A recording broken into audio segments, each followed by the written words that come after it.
Hey guys, and welcome back to Okami. We've still got plenty of side quests to do, and not really sure why you felt it was necessary to run headlong into a wall to kick off a part with, but, you know, you're the one recording the game, so I shan't judge. Well, it's just fun. But anyway, the side quest that we're going to be doing at the start of this part is dealing with Hayazo. Ah, yes. So, we've heard around town that there's a pickpocket about. And, yes, we found him. He was hiding inside a rock. Oh, I remember that, yeah. Because, yes, that's exactly where you hide. Inside a rock. I don't quite know how that is physically possible unless it's like a paper rock. Or like one of those really cheesy ninja fabric things. But either way, we found him. And there's a whole bunch of things, well, not a whole bunch of things that we can do with Hayazo. There's a whole bunch of races, essentially, that we can do with him. Because we've heard from various people the things that they've had stolen from them. And so we are going to, one by one, try and get those items back. And because he's some sort of ninja pickpocket, he can transform into two people. He can do like shadow clone jutsu or something along those. Well, I think it's just clone jutsu for what he's doing right here. If he gets any more, then it's going nearer to shadow clone jutsu from Naruto. So, what exactly is the point of this race, then? It doesn't seem like a straight A to B sort of thing. So, I call it a race. It's not really a race. Essentially what you're trying to do is you're trying to attack the Hayazos with the element or brushstroke suggested in the right order. Okay. You can't use you can't hurt the one who's blue until you hurt the one that's red, essentially. You've got to do it in the right order with the right brush techniques. And if you mess it up, then I think you have to start all over again. He goes on the same route all the time. Basically, I'm making my life a hell of a lot more difficult for myself because I was trying to use the Inferno Fireburst technique, and that was just a really stupid move. But hopefully, I'll finally hit this guy with a bit of fire. Oh, Richie, your unediting antics will be the death of me eventually, mate. But this is normal. It's quite fun when you hit them just off screen, because then he just flies into the air. So we've got a pocket watch. Who was it who needed this again? I believe that was the Samurai Dandy. Ah, yes, my favourite NPC. Yes, so I believe that's where that goes. Obviously, the race's massive air quotation marks of race, minigame, chase. Chase is probably better. Yeah, chase sounds against good. Hayazo, they get progressively more difficult because you get more and more clones of Hayazo to deal with. And they start throwing in brand new brush techniques. Ah. There is a limit to how many of these we can physically do in this particular part, because there's only so many brush techniques that we have at this moment in time. Mm-hmm. And what's quite funny is that Hayazo is located in different rocks every single time. Okay. But it's pretty much only ever, I think, those two, because, yeah, why not? It's a weird side quest. I mean, he's running on air. Just how is any of this possible? I don't know. It's weird. Okay, so we've got Water Fire. What was the first one I missed there? The first one was Power Slash. Okay. So, Power Slash is always piss easy. Well, yeah, you just draw a line on the screen and it's done. Yeah, the others are a bit more difficult because you've got to, obviously, wait for fire or water to become available on your route. And while water is plentiful, the flames are generally located at different points, so you do end up having to wait quite a lot, which can be frustrating, but they're not all that difficult in terms of mini-games. Yeah. And I'd say they're quite fun, to be fair. It's just that sometimes you can just end up running constantly on that loop for frickin' ages. I'm digging the music for the chase sequences. Oh, it's glorious. And I feel the need to bring up something right now. So the character that we are going to be giving this stuff to, you can only give it to him during the day. Right. Which is annoying because Hayazo only comes out at night. But it's this little fella who's called Momotaro, who is actually another popular hero of Japanese folklore. Alright, give me the deets. So his name translates to Peach Taro, which is why he's got a peach for a bum, basically, there. Okay.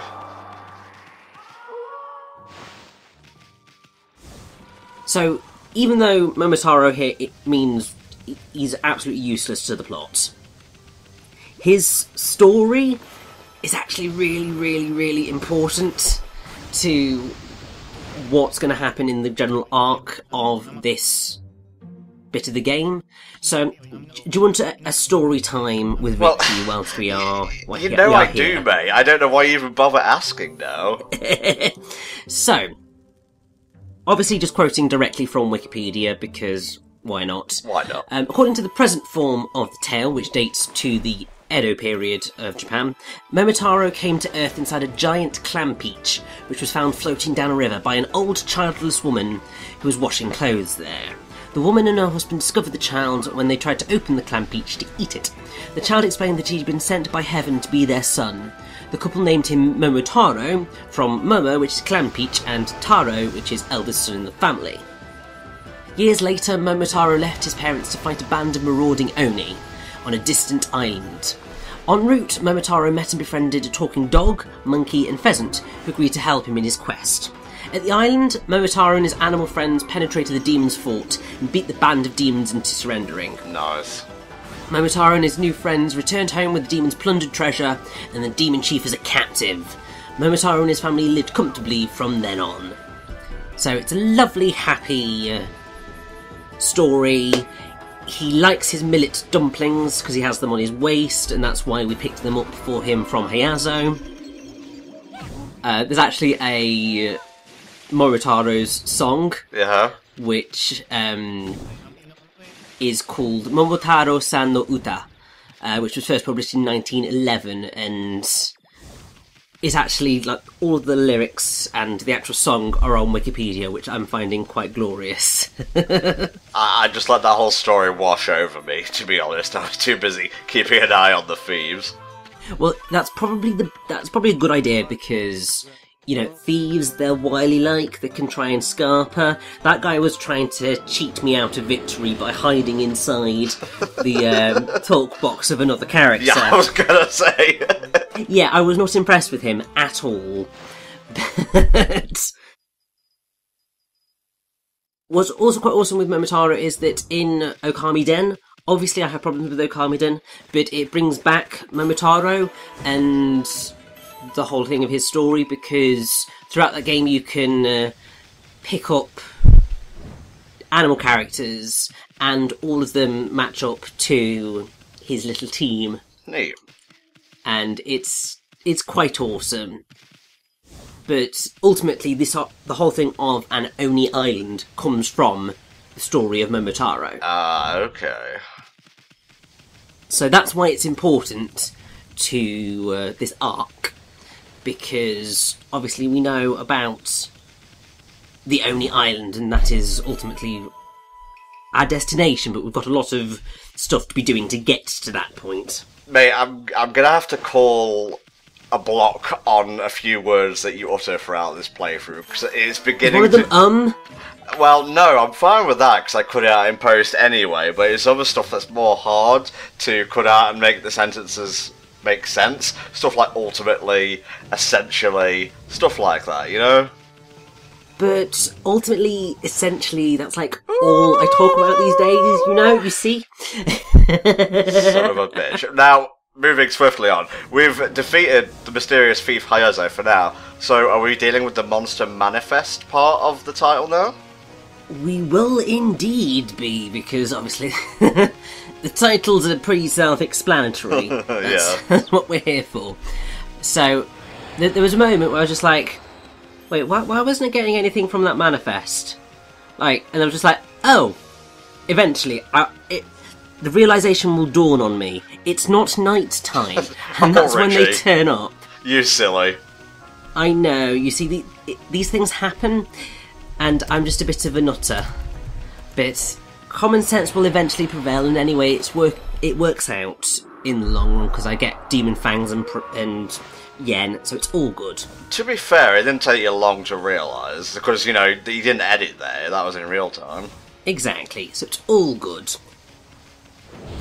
I have to say, love the fact of, well, love reading comments. Obviously we've got the Dishonourable Tempest here, they're all Thunder Ears and so on, so some fun names once again. But I was reading the comments the other day. Is this about the rabbit? This is about the rabbit, yeah. Since we're in the region of the rabbit, I feel let's bring it up. The region of the rabbit? I thought this was the coast, but go on. So someone was really lovely and pointed out that obviously the rabbit being called Inaba is a reference to Inaba-san, who is a major force in Platinum and was in Clover. But there is also a myth called the Hair of Inaba, and actually refers to two distinct myths, which both come from the ancient province of Inaba. So, the Hair of Inaba legend belongs to the Izumo Denrai, or tradition of myths originating from the Izumo region, and it forms an essential part of the legend of the Shinto god Onamuchi no Kami, which was the name for Okuni Ushi within the legend, or something along those lines. I've missed this. You failing to get the slash on the first try. I know. Just, oh dear. So, there are, as I said, two versions of the story. There's the Kajiki version, where a hare tricks some Wanizame, some creatures of some description, into being used as a land bridge in order to travel from the island of Oki to Cape Keta. And the hare challenges the sharks, so I think the Wanizame are sharks, to see whose clan is larger, that of the sharks or that of the hares. The hare has the sharks lie in a row across the sea, and then the hare hops across them, counting them as he goes. Nearing the end, the hare exclaims that he has deceived the sharks in order to use them as a bridge. The last shark then attacks the hare and rips his fur from him, because obviously he's an asshole. What a fucking dumb rabbit. Don't give your plan away before you cross the shark bridge. Every child knows that. Exactly. Storm of Degradation sounds like a fucking standbay, hell yes. It probably is. So, the story then, I believe, continues, because Onamuchi no Kami and his 80 brothers were travelling through the Inaba region to woo Princess Yakami of Inaba. While the brothers were on their way to visit the princess, the flayed hare stopped them and asked them for help. Rather than helping the hare, they advised it to wash in the sea and dry itself in the wind, which naturally caused it great pain, because obviously salt water wounds, bad idea. In contrast, however, Onamuchi, unlike his quarrelling elder brothers, told the hare to bathe in fresh water from the mouth of a river and then roll in the pollen of cattails. The body of the hare was restored to its original state, and after its recovery, revealed its true form as a god. In gratitude, the hare told Onamuchi, the lowest born in the family, that he would marry Princess Yakami. And so the Hare of Inaba legend emphasises the benevolence of Onamuchi, who was later enshrined at the Izumo Taisha. And so that's quite lovely. The other version is the Ise ga Naru version. So long ago, when the Japanese goddess Amaterasu and her entourage travelled around the boundary of Okami in Inaba, they were looking for a place for their temporary palace. Suddenly a white hare appeared. The white hare bit Amaterasu's clothes and took her to an appropriate place for a temporary palace along Nakayama Mountain and Reisuke Mountain. About 2 hours' walk, accompanied by the hare, Amaterasu reached a mountain top plain, which is now called Ise ga Naru. Then the white hare disappeared. And that's basically the end of that story. I feel the Kajiki version's a much more interesting tale, but I'm sure you can probably make some fun stuff out of the Ise ga Naru one. I think the lesson or the moral of the story is, don't piss off sharks. Pretty much, yeah, because it's a stupid move, especially when you're a rabbit. Yeah. Oh, well, yeah, anyone really, but a rabbit especially. Well, yeah, but if you're a human being, you can punch them on the nose. You can generally fight back. If you're a rabbit, you really don't stand much of a chance, to be fair. Aren't shark fatalities like some of the lowest on record, just in terms of the way humans die every year? Yeah, that it is pretty insanely low. I mean, I will see what the list is as we go through this manifest. Okay. You see, these types of lists are always fascinating. You watch, I say this, I'll be killed by a shark just coming through my window sometime next week.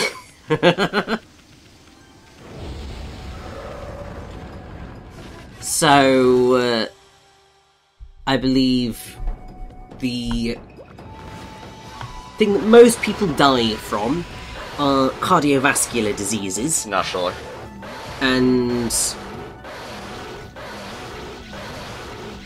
yeah, you're looking pretty low down the list, so this could be a pretty rubbish list, to be fair. Let's go to a media centre, because that's more helpful.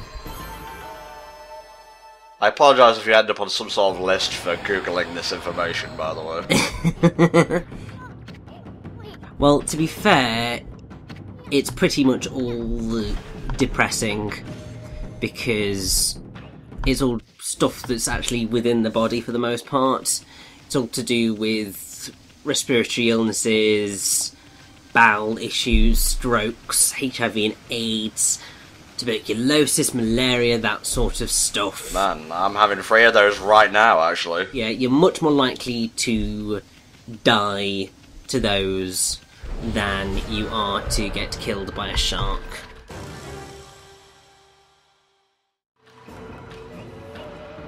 Alright, let's take down Petulant Lightning. Not really a stand, sounds more like a Persona boss or something. So if you wanted to know the pretty much most up-to-date info we have on shark attacks... Oh, we're still going with this then, alright. We're still going with it. Between 1958 and 2014, for the information that we have anyway, there were only 548 fatal shark attacks. There you go. And that's in the span of just under 50 years. So, like, really, that is hardly anything. I'm pretty sure you're more likely to get killed by a cow than you are to die to a shark. Don't kid yourself, Billy. If you had the chance, a cow would kill you and everyone you know and love.